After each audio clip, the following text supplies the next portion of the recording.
It's the morning DNA, and I am Aaron Dicer, the man of a single black shirt. She is Danae Says, or Danae Hughes, the woman of a million distractions. And we're here to find out what September 20th, 2021 I'm sorry, what day is it? made of.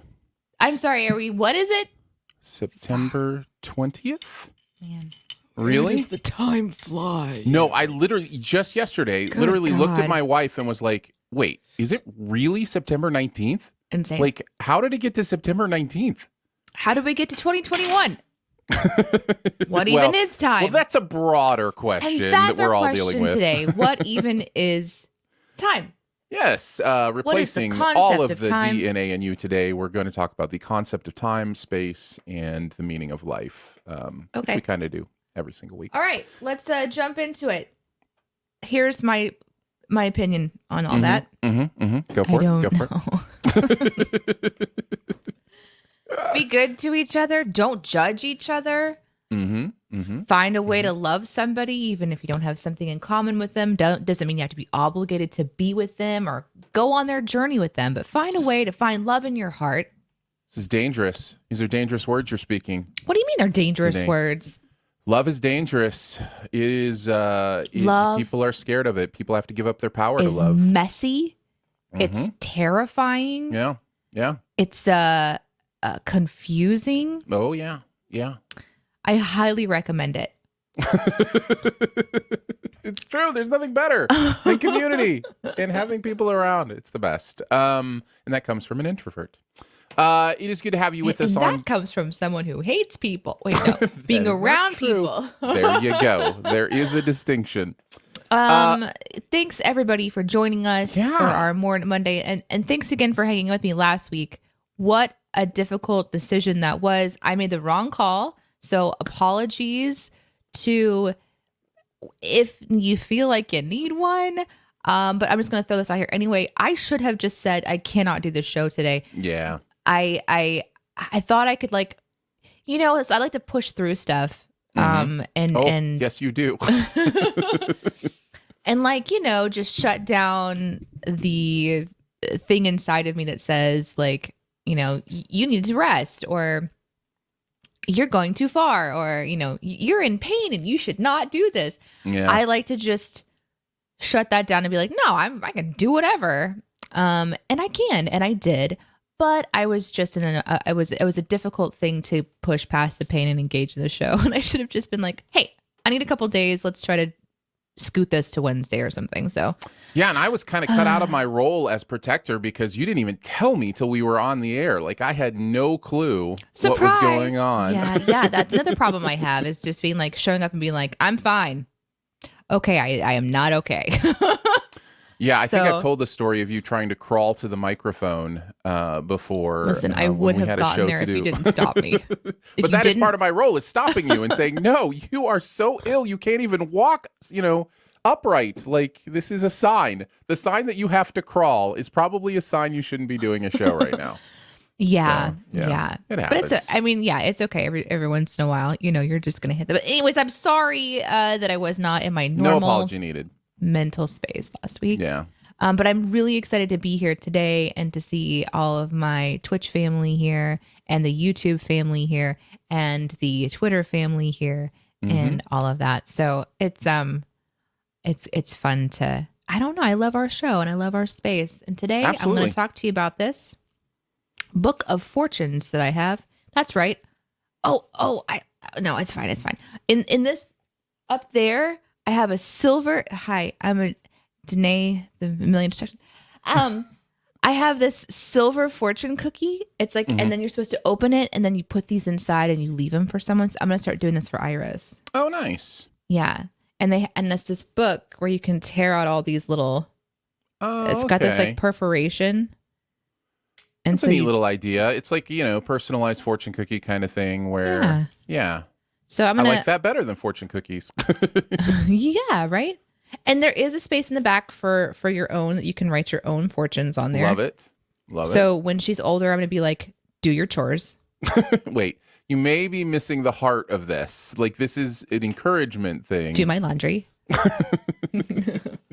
You want money? Could you please, for the love of everything that is holy, shut a freaking door? Shut the door. Yeah.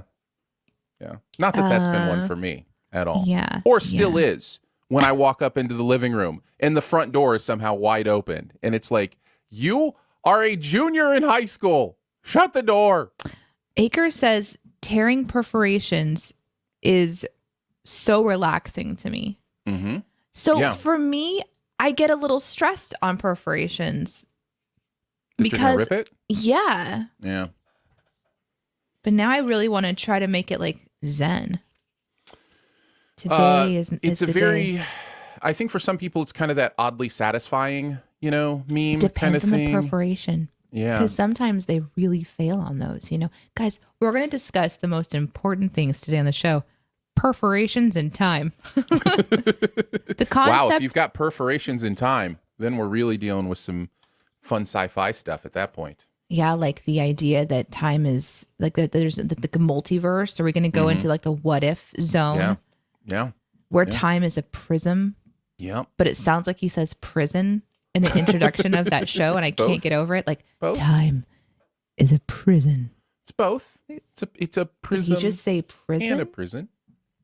It can be both. It can both be things both. can be true. Both things can be true. I'm at work. Shh, guys, no one tell I'm Polly. Polly's at work. Shh. Keep it down. Oopsie. Okay. We need to standardize perforation platforms. I agree with you on that. See, this is the thing about the perforations too, is sometimes they're real thick and they look like a stamp. And I like them when they're super sneaky. Yeah. I remember, and I also don't like it because here I am, guys, God, podcast people, I'm so sorry. Here I am at the end of it, right? Oh. Sorry, I did that on purpose. Oh, Danae ripped it. Oh my Hey, that's goodness. the first time you've ever ripped one on the air. I mean, God, that's What are you laughing? I don't understand. what a lame. What I was talking about paper. What a lame joke that no one mature would ever laugh at. Well, I'm glad you're much better this week. I'm glad you're feeling Thank good. you. I'm glad that everybody's here hanging out with us. We are so excited to hang out every Monday with you guys and chat. This is your show and our show together, and we bring you conversations. You bring us conversations. But we're ready to get into it. You ready, Shuado, today? All right. So we're going to do the DNA in you, a D topic, an A topic, and a U topic. D stands for Danae. A stands for Aaron. U stands for you. If you do have a question early in the show, you can pop it into the chat. Just put a big U in front of it so that we can visually identify it when we get to the U questions portion. However, if the chat is hopping, and again, we have multiple platforms hanging out with us today, so you might not see all the chat that's going on. Like, for example, my Twitch viewers might not see the YouTube viewers, and vice versa. So if the chat is hopping, we will actually, by the time we get to that portion, sometimes they're gone. So you can save your questions for the question section if you would like to as well. Yeah, for instance, you may not have seen JCD say, Aaron, that goatee is nice. And then Nick followed it up with, it's not a goatee, JCD, it's a full question mark beard.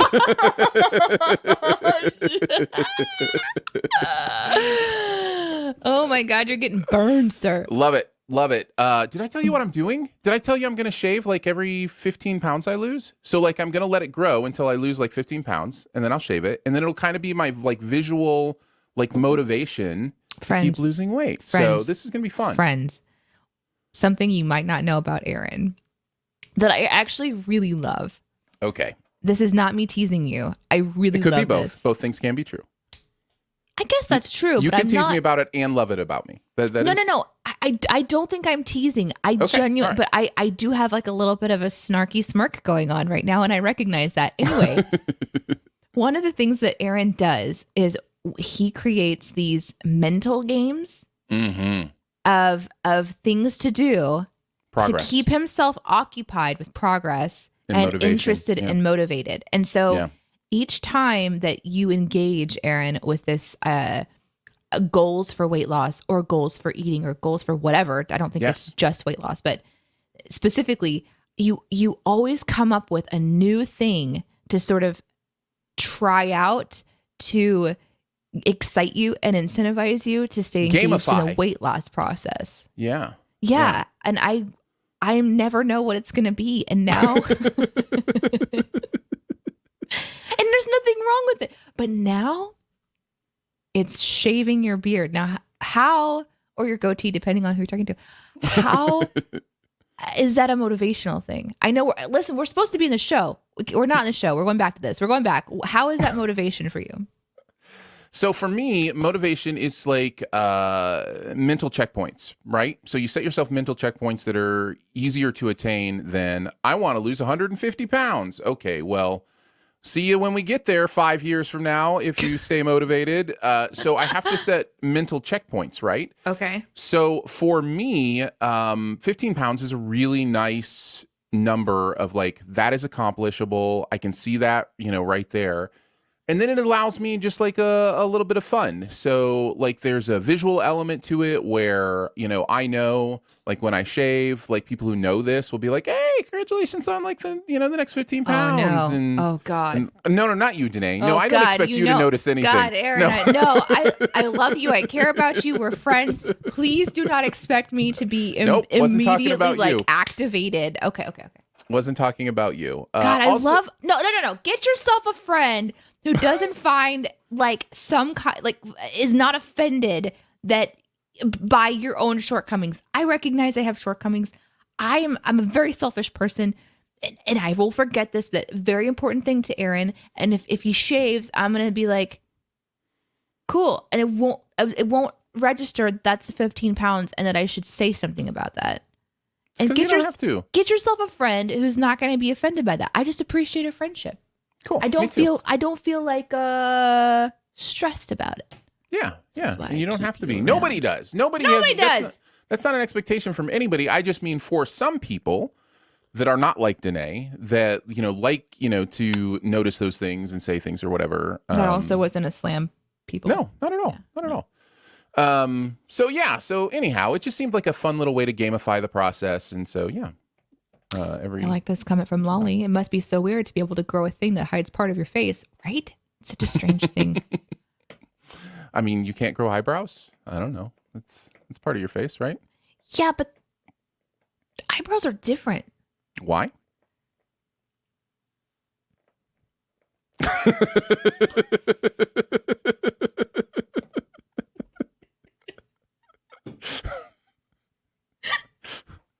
Take your time. What? I mean,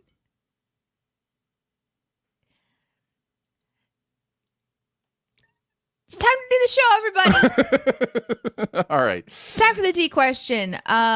Here it comes. I will say this one last thing. Chris says, "Imagine if eyebrows just kept growing." I don't have to imagine. Mine do. Okay. He does have magically growing eyebrows. That's what I was thinking of when I was trying to decide how I was going to respond to that. Because my eyebrows, like if I pluck an eyebrow, I'm not going to see it for maybe 8 years. It's just not coming back. Yeah, my eyebrows will take over my face. 8 might be a little long, but all right. Let's get into the D topic today. We've waited long enough. Okay. This is about Halloween costumes, y'all. So now that is the time that what I consider to be smarter people than myself will begin to actually craft their Halloween costumes and think about their Halloween costumes, because we are right about a month away from when you get together with people and family and children and go. You don't even have to beg for candy. You just go get it. It's like an Easter egg hunt. Uh-huh. Maybe in the days of old, it was supposed to be more like involved, but now you just walk in up to a stranger and they give you candy and it's a total normal thing. Anyway, I don't like Halloween. I've never really enjoyed Halloween. But now that I have a child, it's sort of an expectation that we're going to do something. Mm-hmm. And now also is like every year there's going to be this asking Iris what she wants to be for Halloween. Guys, I'm not a bad parent. I just don't. It sounds like you're trying to convince yourself. I know you're not a bad parent. I've seen you parent. You're amazing. Hey, thanks. I just I'm not looking forward to this every year. And it's just one time a year and it's just one thing and it's just one sacrifice and blah, blah, blah.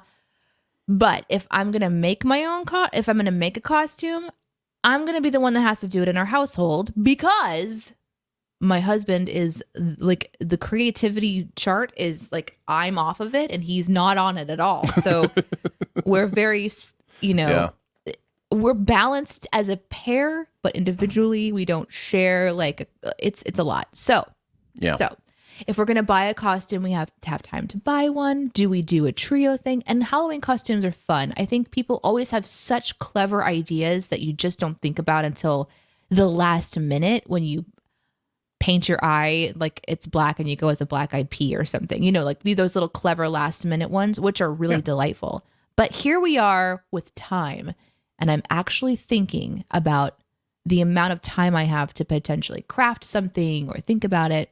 So I thought I would go to you, Aaron, and our live audience just to talk a little bit about Halloween costumes because we got time, peoples. It's like when you're shopping for Christmas now. Who are you?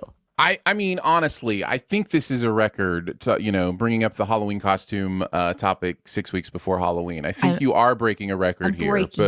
And especially, for Danae, as you're thinking about this. What do you have? I mean, I love the visual puns. Visual puns are always fun costumes. Like the black-eyed pea one. Right, yeah, that kind of thing is always fun. But are you thinking of getting more creative? Like, are you thinking of being actual, like a family We have theme? time. That's the thing is, because it crossed my mind, now I feel like I have to actually follow this thought process through, which is when you think of it and you address it early, there you have a different outcome. And here I am. My instinct, honestly, is to just forget about it and go back to just panicking last minute. Because that's what I do. Yeah, I think you can follow that instinct. But if I do think about it now, I could potentially come up with some really cool stuff because we are a trio. So we could go as condiments like ketchup, mustard, and mayo. Or ranch dressing. One of us could be ranch dressing. Like the things that we consume a lot. Like I could go as a tater tot. But see, this means I'm going to have to get a massive amount of foam and somehow tater tot myself. Yeah. There's a lot of different things you can do, but it can come out pretty well sometimes. So let's go to the chat. We can go to the chat. I wanted to share this really fast since we were on the. Nope, that's not it. Bye. Go away. Whoa, we're looking at the family pictures, huh? Yeah, I just picked the wrong one. That's okay. Let's see. I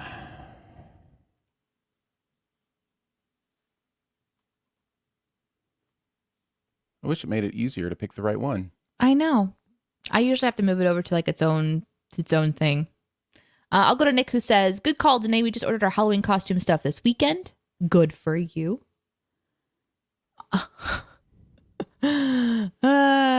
Lolly says, "Go as a serial killer. Many cereal boxes and plastic knives on the thrift store sweater. I'm a lazy costumer." See, that's the thing, though. It's not a problem with that. It works. It's fun.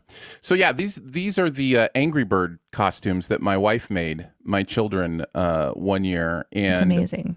I will say, it was the only year we made costumes for the boys because it is a process to actually make them. So my mom made our costumes and we would go as things like scarecrows. And one year she made my brother a bunny costume and put his tail together.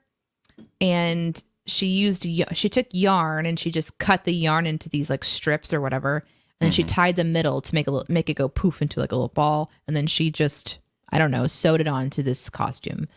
And when my brother would go from door to door, he'd wiggle his little butt to show his little bunny tail or whatever. And after that, it was just these trails of yarn from house to house where he'd just shake it and it would start to fall apart. And I think it really bothered my mom that she didn't sew it on well enough because she still talks about it. Yeah. Polly says, I still need to make them this year. Last time it was an airplane made from cardboard boxes. And before that it was a robot. And it might be a car this year. Ooh, I'm sensing a theme. Cardboard boxes too. If you have regular shipments that come, now is when you start to gather those boxes and then begin to craft and create what you want. So Acre says, I get sick of my kids changing what they want to be every 3 days. That's also my concern. For some reason, my husband asked Iris like what she wanted to be, and she said, "I want to be an owl," which was what she was last year. No, 2 years ago, because we didn't do Halloween last year. And she apparently remembers that. And my husband, I think he wants to do the variety option.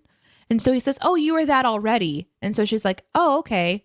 And then he starts naming options for her. And I'm over here going, no. And so now we have a list of things that she's cycling through that she wants. So I feel this very deeply. Did you do this one from Acres? No. My worst Halloween memory, just let's make sure we emphasize that, is being 13 and my parents forcing us to paint ourselves green. We were the Green Acres. Oh, no.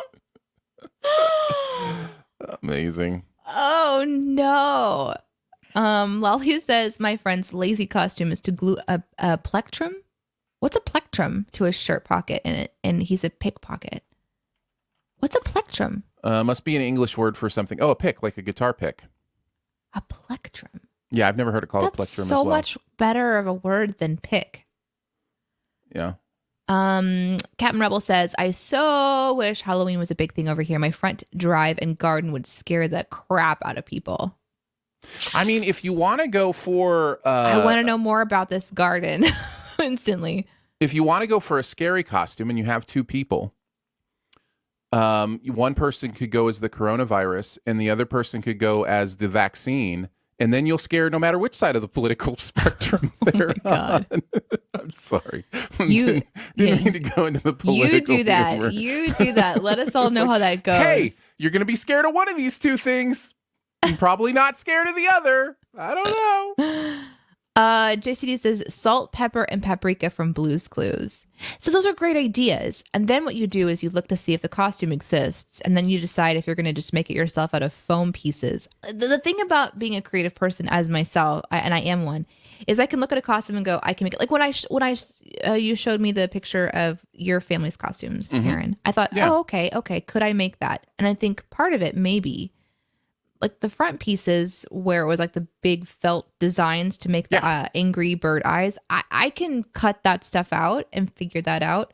I mean, I made my child her own Chico Bonbon clay toy because there is no Chico Bonbon toy. I know how to be creative. It's just the commitment of time. I get so bored and I get so overwhelmed sometimes. And I am not a completist. I am somebody who like I'll get started. I have the energy, and then unless I've got someone to kind of like partner with me a little bit and come along the journey, I just fizzle out.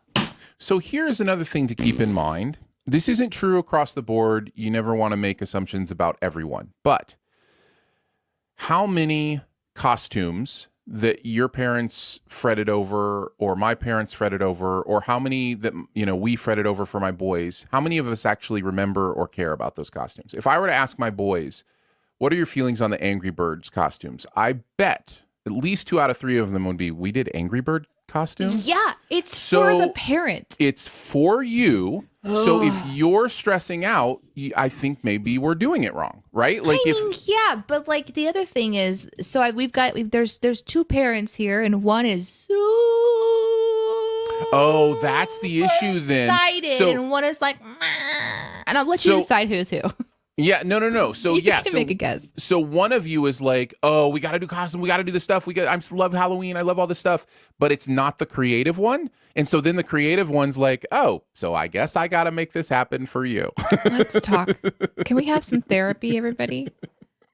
No, I understand that situation. I think a lot of couples have been in that situation. Yeah. Chris, thank you so much for that. I really appreciate it.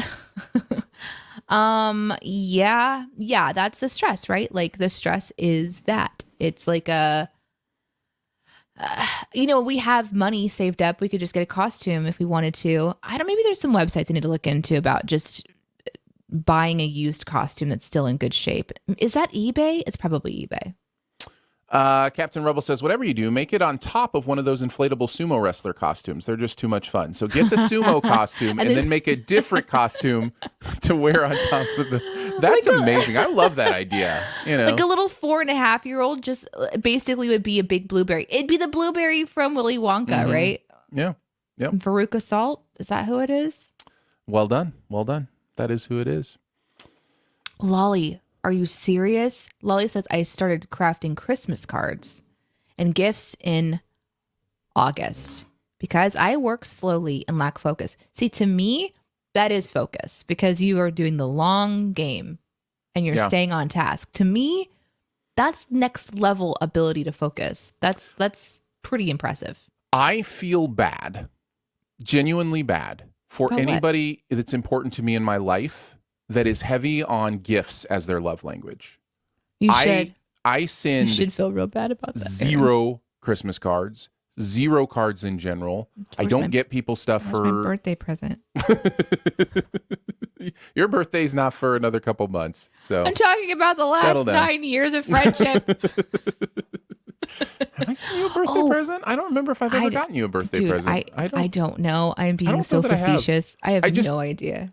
I just like it is everything I can do to like remember, okay, we got to make sure we get the kids birthday presents and Christmas presents. Like that is a fun thing to do for them and to, you know, show love in that way. And it's just not me. And likewise, I feel bad when somebody gets me something special and I'm like, oh, cool. Thanks. Oh, sweet.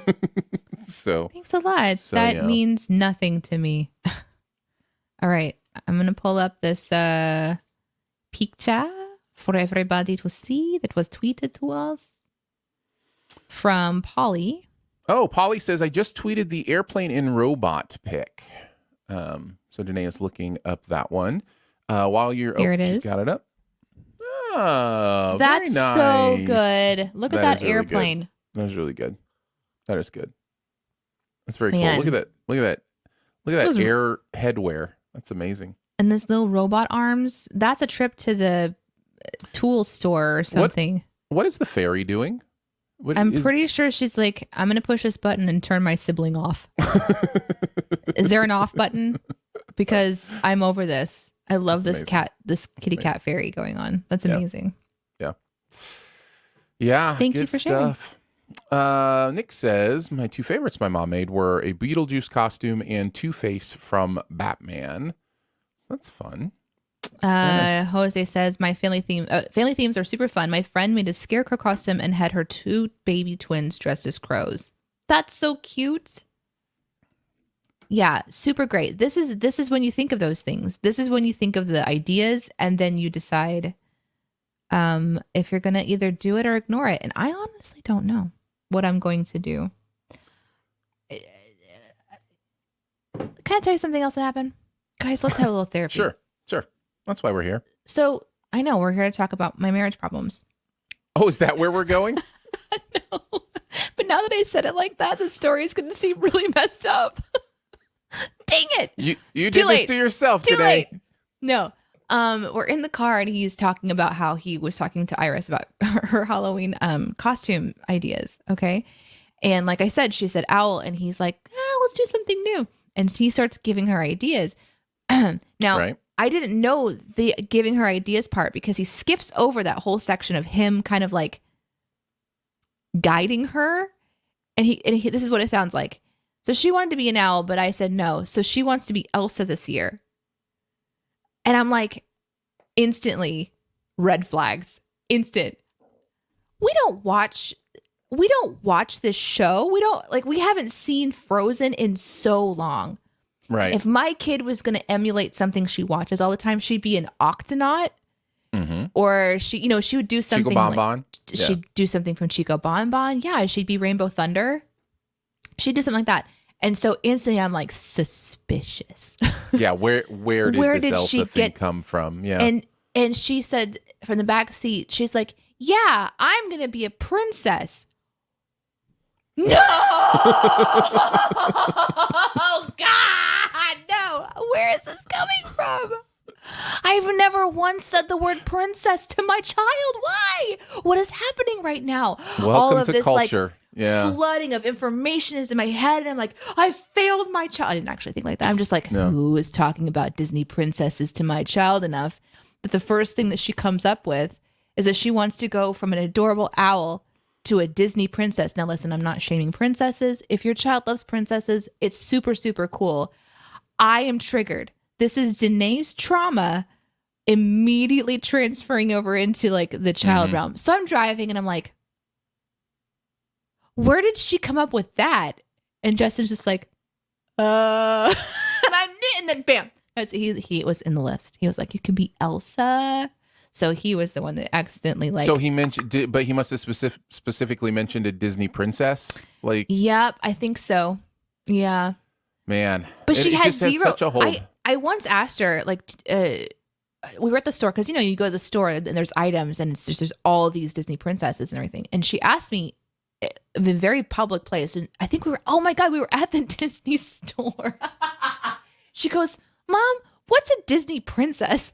I was like, oh, I love you so much that you don't know the answer to this question. And I was just like, oh, it's a character. It's just a character. And so she has no concept of what it actually means. I think, she's just regurgitating information. But anyhow, if she wants to be Elsa, she'll be Elsa. I'm not going to shame her. That's my own stuff. But it was just really, really funny too, that like, it just kind of, she's going to be whatever we want her to be pretty much, because she doesn't. Yeah. We'll put a couple options in front of her. We're thinking about Owlette and Catboy. And what was the other one? There's a third one. So we'll see how this goes. I'll keep you updated. Thank you for your ideas and for your stories and That's for fun. Understanding that I have trauma when it comes to Disney princesses. I appreciate that. I think there is just an association with gender stereotyping, the idea of what it means to be a woman, all that kind of stuff that is so wrought with peril that I totally get it. I totally get it. Man, Nick has got this family themed stuff on lock. Last year we were Scooby-Doo Gang, Teen Titans, Star Wars. We were Toy Story, Wreck-It Ralph, Nightmare Before Christmas. Oh my gosh. That's amazing. See, I love that. I wish for my husband's sake that I was different because I think it would be so fun. But you just said you loved it. No, I love that for other people. Oh, I see what you're saying. I see.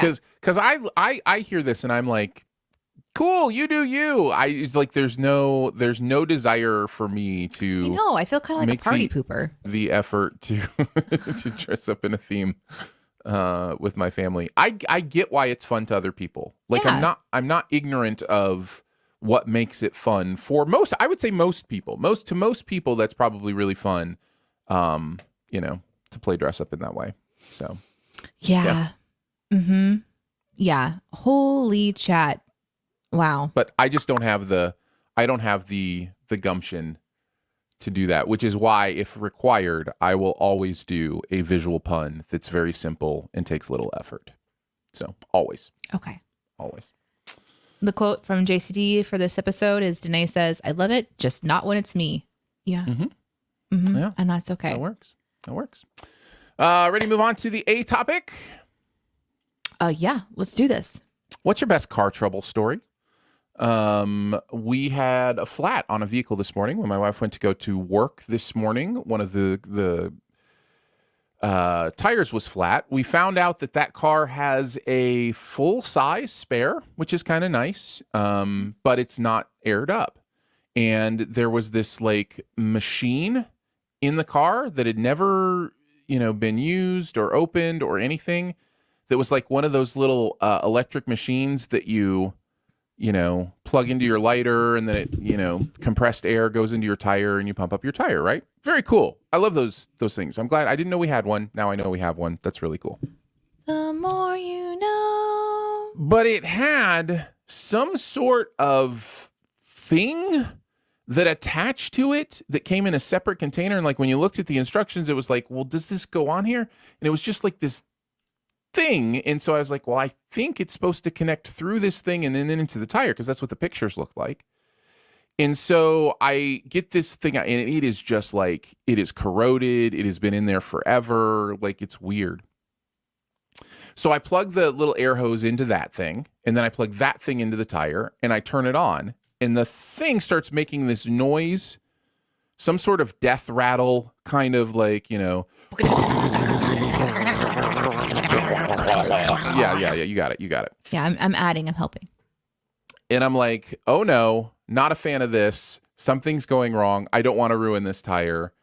There's a separate picture that just shows where you can plug the thing right into the tire. And I'm just like, I don't know what this middle piece is doing.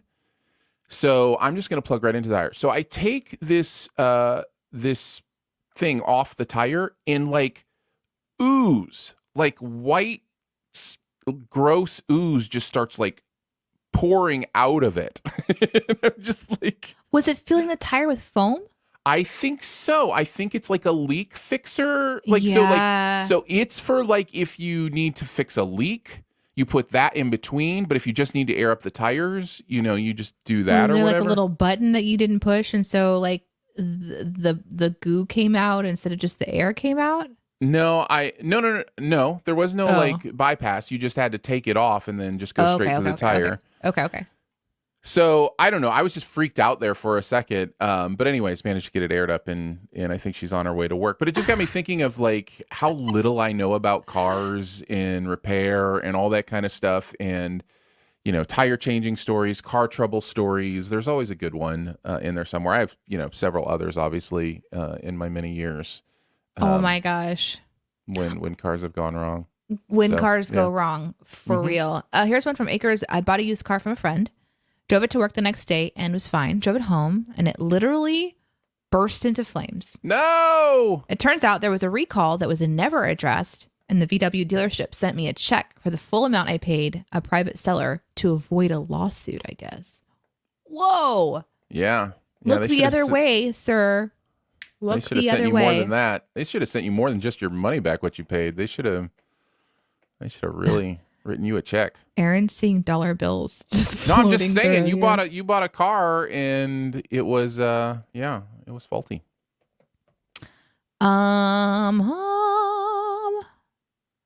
JCD says the best car trouble story is not of my concern anymore, as I traded my car that was losing oil somewhere in for my new one. Oh, nice. That's good job. That's how you do it. Nick says, the beach catastrophe. We were going to the beach and got stuck in a flash flood on a freeway. Had to drive through water, totaled the car, spent 2 days in a Pep Boy /Target/hotel in Philly. Oof. Wow. Yeah, you don't want to drive through a flood. The beach catastrophe. Yeah. Lolly says my old car overheated. The temp didn't read, so I had no idea until the radiator exploded while driving. The whole car covered in the contents of the radiator, smoke and steam everywhere. I will say though, that's the day I learned how many people in my town will stop and help a person. The number of people going out of their way to help was lovely. Well, I'm glad that story turned out well, because I was afraid of I learned that nobody in my town cares as everyone just drove by. When emergencies happen, that really is a time when you get to see, hopefully, the good parts of humanity. You get to see. It is. It that's really the is. hope. It doesn't always happen, and it can be very disappointing. But it usually does. Yeah. It usually does. And that's really encouraging to me, because I know the other side of that is through social media and through whatever, where we see the negative side of people. And so it's nice to see the positive side of what it means to be human and help each other out. Jose said there was a summer where my mom would always leave her lights on accidentally. So at least once a week, we were asking strangers to give us a jump. And of course, that was the same summer my dad's air conditioner didn't work in his car, and we live in Texas. Nice. No, not nice. Not nice at all. Mm-hmm. Gosh, I have so many stories that pop into my mind too. Let me think of one while you read this one. Polly says, car trouble I could talk about all day. My Datsun with its blown engine, then replaced the engine, and they forgot the ground wire, and it fried the throttle cable as an insufficient ground. I understood the part where you said car trouble I could talk about all day. The rest of it... Bad stuff happened. I get it. Bad stuff happened. Yeah, for sure. I once had a lemon. I bought a Kia Sophia, I think they were called. It was one of the very first cars that ever came out with the company Kia. And it was recalled, I'm not exaggerating, every few months for just issues that it had. And it's because it was one of the first vehicles that the company put out. And I kept asking the dealership, like, well, when does this become a lemon? Let me tell you, the first time I should have known something was wrong and I should have done something different with this car. I was driving it off the lot to take it across the street where they clean it up, put gas in it, and you drive home with the car. I just signed the paperwork on it. This was a 5-speed, my first time to get, a 5-speed vehicle. And the dealer was ahead of me pulling out of the dealership, and he was in a big truck. And he pulls out enough to where like somebody coming on the sidewalk couldn't get through. And since he didn't see me, he thought, oh, I'll just back up and let this person pass. So here's me having never really worked at reverse before in a standard, or is it a standard? Yeah, standard. And so I'm like frantically, I see this big truck coming at me. I'm like, and I remember to lay on my horn at the last second as panic, and then he just hits the car. This was my first indication that I should have just given it back and gone with a different vehicle. It was a sign from God, and I just missed it. Mm-hmm. Ignored it. So that car had trouble for the rest of its time with me. There was another day where I was in a parking lot with a car, and I did not remember, I'm blaming myself for this, fully Danae's fault, that when I got back to, it was an old parking lot, and there were just random, they're not called bumpers, but the little concrete separators that kind of go at the front of the car, so that like in some places that you don't like pull through, like a little concrete thing right at the very front of the car on the ground. And I just, but the lot was really old, and so not all of the spaces had that concrete separator. So I didn't have the visual cue walking to the car that I had parked directly in front of one of these concrete things. So I drove right over it forward. I'm pulling out and I just go forward. So my front tires go and then now I'm on it. And I don't think, oh, I should stop. I think just keep going as you do. And so I just go and just scrape it all on the underside of the car. And then I get on the other side. I just kind of look around, see if anybody notices. Like I said, abandoned, like it was just a sketchy place. No one sees. I think I left part of the car in that lot that day, and my air conditioner never worked properly after that. Mom, if you're listening, there's the true story about what happened. Nice. But I've had so many random things happen with cars that were not my fault. That one, everything wrong with the Kia, except for the fact that it was a lemon. It was all me. It was just me learning how to drive and being dumb. And I guess I didn't need that paint anymore. Just stories like that. Mm-hmm. Yeah, sure. Evan says, my son had his catalytic converter stolen off of his Prius recently. Ooh, that's that not cool. And I don't know what a catalytic converter does enough to know if that sucked is a pun. But if it is, then well done. It's the exhaust emission control device that converts toxic gases and pollutants in an exhaust gas from an internal combustion engine into less toxic pollutants by catalyzing a redox reaction. I just want to say my dad's in the chat says, my knowledge of automotive amounts to if I turn the key and it doesn't work, it's broke. You come by your lack of auto mechanics naturally. Yes, this is true. This is true. Got to call somebody else. Yeah.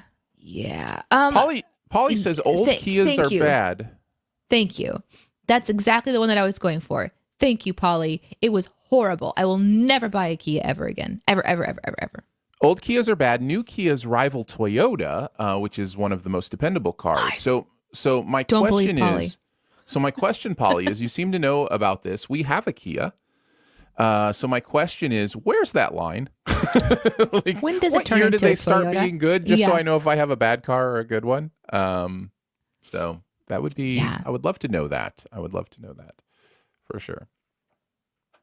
This one, or the time my Camaro blew the engine because oil pump drive had seized left a snail trail of coolant and oil on the highway. You do have so many stories, Polly. My gosh. Yeah. My gosh. Yeah, we're on the hunt again for another car. So yeah, we had one blow an engine. I think I talked about. I'm not sure if I talked about that on here or not, but one of my sons didn't put oil in it, and cars need oil. Just like humans need coffee. Nope. I've never blown There's an engine. water in coffee. Oh, so humans need water is what you meant to say. That's what I meant to say. Well, let's head on to the you questions today. Let's do it. This is where you guys will ask us anything. Doesn't mean we'll answer anything, but we will get to as many as we possibly can, starting with JCD, who asks, you question that seems oddly fitting. Have you ever had moments when you realized you should just cut your losses and when did you decide that is the best option? Yeah. Relationships. What? No, that's... You're not wrong. You're not wrong. There are those moments. Yeah, it's interesting. I don't know if this applies fully, but what immediately comes to mind is our home we left in Michigan. So we moved from Michigan to Missouri right at the beginning of the height of the housing crisis. So when we were trying to sell our house in Michigan was right when you couldn't really, like, homes were just diving in value. I don't know if you remember, this was like 12 years ago. So in our tiny little home, which was 900 square feet, included 2 tiny bedrooms, a tiny bathroom, a tiny kitchen, and a tiny living room, in which we lived with 4 children and a dog. A little dachshund. We had bought or started to buy, from the bank, for $60,000. So tiny little house, tiny little amount. Seemed like it was, worth it. We could not sell it for anything more than $20,000. Well, we don't have $40,000 as a couple to lose, those kind of things. But we had enough to keep trying to make the payments on that house, on a house that is completely underwater.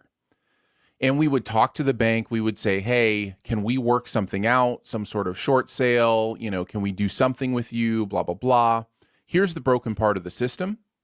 They would not have a conversation with us until we started missing payments. So in other words, they aren't willing to negotiate in fairness unless they're like, oh, you're not going to give us money. Because as long as you're giving us money, go ahead and give us money for what your home isn't worth. I don't remember if you remember this, 4 to 5 year span of time where the housing market was just destroyed like this. And so eventually we had to come to the very difficult decision, ethical decision of, do we stop making payments on a house so that we can have a conversation about cutting our losses and just, and again, there's this whole other thing when we left, and this was, on us, but we apparently didn't shut off the water. And so the pipes froze and the basement flooded and we had to replace a water heater that was, $10,000, all this kind of stuff.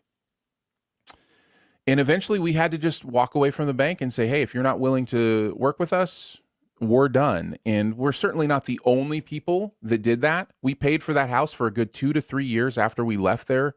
When, many people who knew the system were saying, stop this. And just, I couldn't, click with it ethically to stop paying money that I technically owed. And so that was a really hard one. That was a really hard situation in our life. And eventually we stopped paying. The bank was like, hey, let's do a short sale. Oh, you think?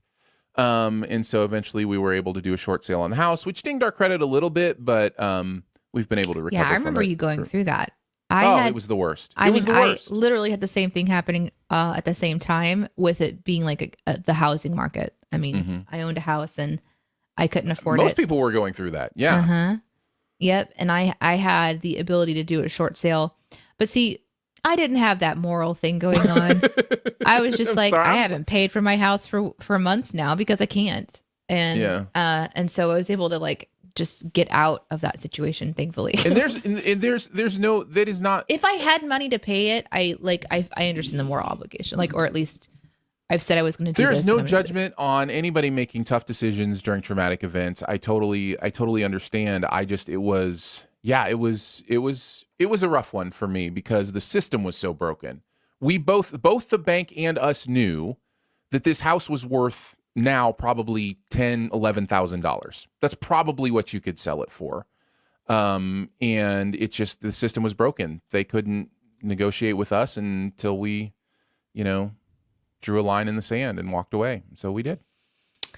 Mine are going to be probably more relationship, because that was a big struggle that I would have, is like, when do you cut your quote unquote losses? When do you realize that the amount of energy or attempt that, to make this relationship into what your ideal situation would be is just wasted energy, because it feels like you're giving up on a person. And I was raised watching my family just pour out to people and not give up on people. And so I kind of thought that's what you were supposed to do. Plus you add in the, media's version of relationships where, you're looking for the one that's perfect and all that stuff. And so just the struggle with understanding when it's, first of all, like, commitment when you're 18 is not an easy thing to perceive, and you're not obligated to stay with someone just because you said you were going to. And like being able to have awkward conversations and say, I'm just not liking this, and that's a good enough reason. It took me a long time to get there. So it would take me a lot of time and energy to decide to quote unquote cut my losses. It was a lot of self-sacrificing, a lot of just, I can endure this because it means that I'm being a good person and staying committed, things like that. So I endured a lot of things I didn't need to and shouldn't have. And I'm sure they did too, because I don't know if you guys can tell, I am a pain in the butt. But mine were usually, unfortunately, when I was younger, the revelation, like when I realized that I should cut my losses, they were kind of more dangerous circumstances. But that's how you realize your boundaries and your guardrails. And that's when you're like, oh, I don't want to go quote unquote this far anymore. So, just being treated poorly or things like that, the things that you would kind of expect from a person who was a serial dater, some might call me at one point in time, where I just never took a break. I just was relationship to relationship for a long time.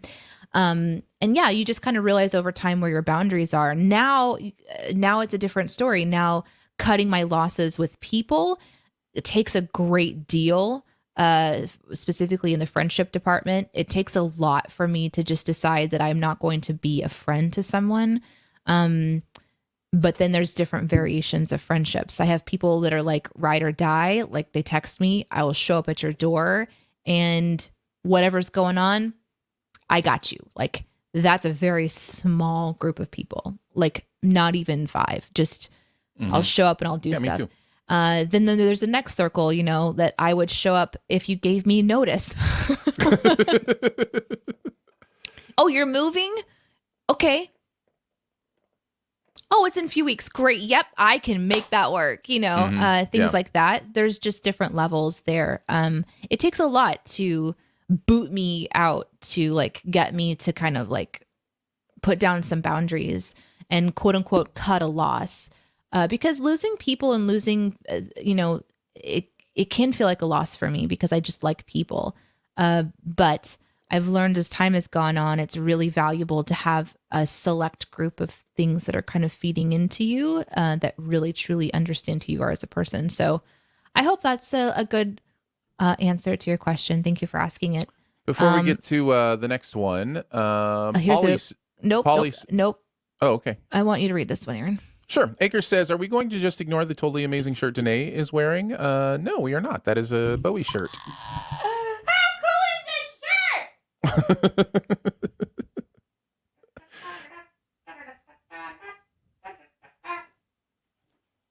shirt? For those in the podcast, terror of knowing Danae what just this made her world shirt is dance. about. Watching some good friends screaming.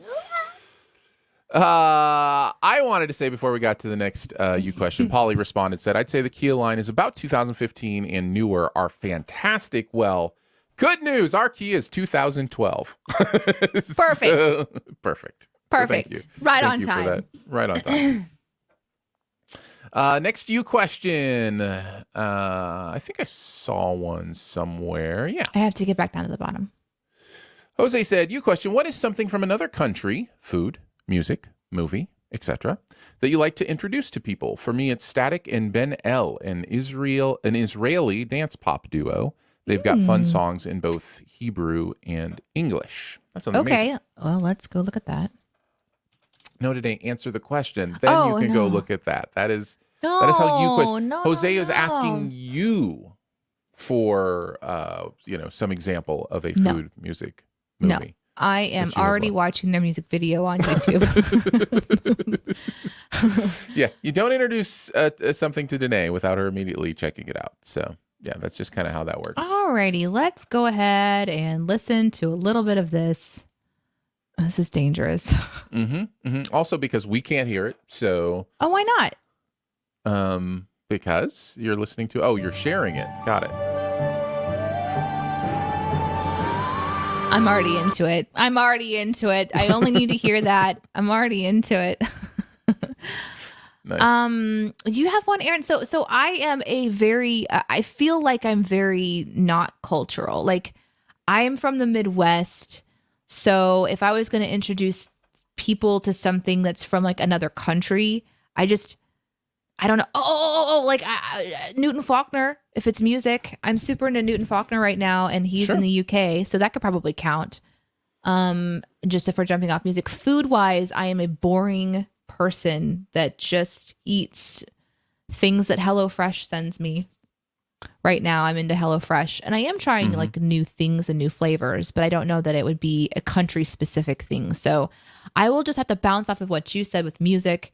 And I'll go Newton, but that doesn't seem very exciting because kind of is like a little bland step. He's just from the UK. It's like, see, that's what I'm dealing with too, because there's an element of I could throw out UK TV shows that I like, UK movies that I like, but the UK jump just doesn't seem like enough. So I'm racking my brain for like, but it's not part of like our everyday life. And also we don't like our cuisine that we have here. We both just like cook at home, essentially. So unfortunately we're boring. We will go to you to help us think of more exciting things. That's what I'm going to say. I wish my dad would have some things because he's traveled a lot and he's tried a lot of food. Or like my friend Jen Rideout, she would have all kinds of things that she would be mentioning right now. Or maybe my sister who's in Norway. I need to get some more people in the chat. I'll just text him and tell him like, hey, get here and tell us interesting things to talk about other than like, my family ate goulash when I was growing up. Is that interesting? Have you ever heard of goulash? The part of the question that's also difficult for me is like that I love to introduce people to, or like to introduce to people. And, so I think of like a movie like Roma, which I love, which is, about Mexico completely. And it's a Mexican film. And, but it's not like something I'm dying to introduce people to. So it's, because it's just not going to be everybody's cup of tea. But yeah.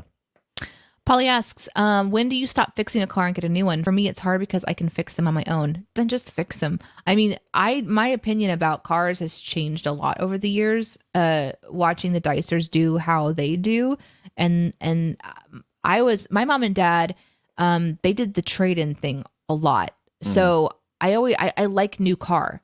My brother and I would jump into the next car, and like our job was to find all the secret cubbies. And so I just love new cars because it's like a new. Sure. It's like a little new miniature house you get to drive around. It's like, oh, this is fun. Not realizing, of course, that it's a major part of your monthly budget. Because I just thought that's what you do. So sticking to one vehicle, the first time I ever did that was with the Kia Soul. Not the Kia. Oh my gosh, that's my mom's car. Was the Toyota Yaris that I had. We bought it at the end of the housing crash, or was that the beginning? there was a little bit of a crash in just the market in general, and nobody was buying cars. And so the car people were just essentially, the commercials on TV were, walk onto the lot and be breathing and we will give you a car for $1. Like, come here, please. And it was right just, at the beginning of it was 2009. Yes, yes. So yeah. And just as things were kind of starting to shift away from the desperation, I remember the radio commercials. It was like, get your car here somehow. It doesn't even have to be running, and you can leave with a new car. They were desperate for someone to come onto the lot. Mm-hmm. And the tone of the commercials had just shifted, and Toyota was having a deal for 0% down, 0 interest. You can just pay every month for the life of the car. Just come get a car and we'll sell it for you. We don't even care if we make extra on it. And so we just went. I drove off with a new car, and 10 years later was when I got my next car. It was the hardest thing ever. But we kind of thought, if we can fix it for $1,000, but we could sell it for $4,000, then we'll just fix it for $1,000. Like, it kind of was just like when repairing the car becomes more expensive than the value of the car, then we'll look at a new car. And that was kind of our gauge. And it worked really, really well for us. I don't know if it's because we had a good deal or whatever the case may be. But that's kind of our opinion now. And then we just bought our next used car, and we hope to have it for another 6 to 10 years if we can. And we'll just keep buying kind of a nice used vehicle. And I'm sad about that. To be honest with you, I want to just go get a fancy car that has all the things that I ever wanted to have. And it'd be easy $35,000. I just, now that I'm older, I just can't justify it. And I wish I could, but I can't. I don't think I'm going to be that person ever. I mean, that stuff is fun for, a few months, and then it's just your car. So, I think the value is supposed to be. But all the little cubbies, Aaron. Oh. You just push a button and something just pops out of nowhere. It's amazing. Listen, I get it. I totally understand. We take a risk doing it the way we do it, and that risk, of course, we take an extra risk with, not taking care of the car, the people that own them sometimes. But we recently had it backfire on us. We bought a lemon accidentally, and so we had to kind of cut our losses on that. But you know what? Here's the thing: when you do it this way, we were out $900, which is a chunk of change. I know. But it's not $35,000, right? Like there's this, and the money we've gained, like my wife bought her car 2.5 years ago, has needed no repairs, nothing, drives from point A to point B fine. And, has basically, if you divide that over the course of the 2.5 years she's used it, it's cost less than $100 a month. You know what I mean? Like it's just, it's amazing. So yeah, it's more like $50 a month.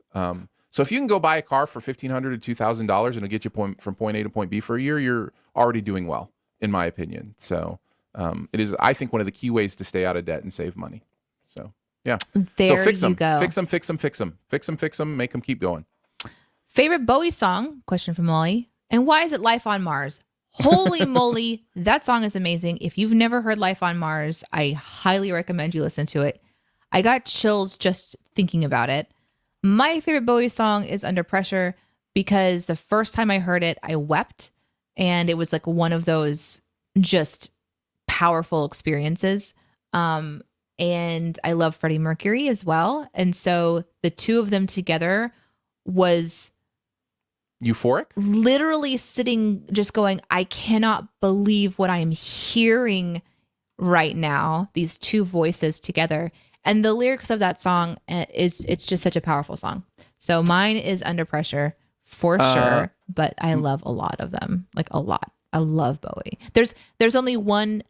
People go to stores and they'll get like music shirts or band shirts. You'll see Blondie or Kiss or the Beatles or whatever. I don't have a rock relationship strong enough to feel like I deserve to wear band shirts. It's just like a weird thing in mine. Like I refuse to buy band shirts because they look cool, because wearing a Kiss shirt would look cool, but I don't listen to Kiss. So I feel like I would just be lying about it and people would know. They'd find out. They'd be like, oh, cool, you're a Kiss fan. And I'd be like, yeah. But Bowie, though, I will wear Bowie. This is the first band shirt that I was like, I'm justified buying this. And that's not true. I bought a Mute Math shirt at a Mute Math concert. Mute Math is great. Mm-hmm. I'm partial to Moon Age Daydream, which is a great track. Same album as Rock and Roll Suicide. Those are You're both. such a liar. What? I like that album, The Rise and Fall of Ziggy Stardust. You don't like, is not one of your favorite I Bowie just albums? don't know that I believe you. That's I mean, I could go with Rebel Rebel, the Diamond Dogs album. Okay. That's a decent song, right? Yeah. Right? Why are you asking me? If you know Bowie, why are you asking? Because you're the Bowie expert. I'm just saying that's the one I like, but maybe I'm liking the wrong songs. No. How can you like a wrong song? I'm just testing. Life on you Mars? sure. What I mean, like, what God, do I have Life to? on Mars is so good. Have you ever heard Life on Mars? Hey, after one of my the favorite show, Bowie songs. after the show, you and I are listening to this song together. No. I have a meeting in 5 minutes that I have to get to. After that, we're going to listen to Bowie together. Sounds like fun. I would enjoy that. It will be fun. Well, if you've got a meeting in 5 minutes, we should probably get going unless you want to pick one more. Totally Super up to you. fast question from Nick. What are you more excited for on Disney Plus, Hawkeye or Miss Marvel, and why? I heard Hawkeye was going to be a Christmas story. That kind of is interesting to me. So I'm going to go with Hawkeye. Also, I think it's first, and I'm always more excited about whatever's coming next. So I don't care, but that's not a surprise. Guys, thank you so much for for coming to hang out with us. We go live every Monday at 9 a.m. Central, and we say Mondays and some days, which is why you should subscribe wherever you're watching. Just make sure you click whatever notifications so that you know when we go live, but certainly every Monday at 9 a.m. Central. Huge shout out to our Patreon supporters at patreon.com/Studio DNA. yeah. Which is Aaron and I's passion project for just creating content and helping other people create their podcasts. And so you can find out more at patreon.com/Studio DNA, where we have silly little goals. Like if our passion project gets more support, then we will do silly things like play Dungeons and Dragons together. So that's our next goal, is when we get to 41 supporters, that Danae will make Aaron play D&D. I still have concerns about that, but that might be part of the fun of you getting us to that goal. So patreon.com/Studio DNA, and a massive thank you and shout out to all of my Twitch supporters on Twitch. I genuinely appreciate you. I had some people resubbing with a comment. I'm just waiting for everyone wondering what's different about Aaron. Did he lose weight? Did he shave? What is happening? Thank you for that comment on your resub, and I will send you guys to a raid today, so hang out for just a second and I will make sure that you get someplace fun. In fact, one of my favorite role players is on right now, and so we're going to go right into Peppo, who currently has 289 people watching him play a criminal named Jack Kettleman on the Wild RP server. So we will see you guys next Monday, and thanks podcast listeners as always for all your support for Shizado. Bye. See you on the next Monday or something.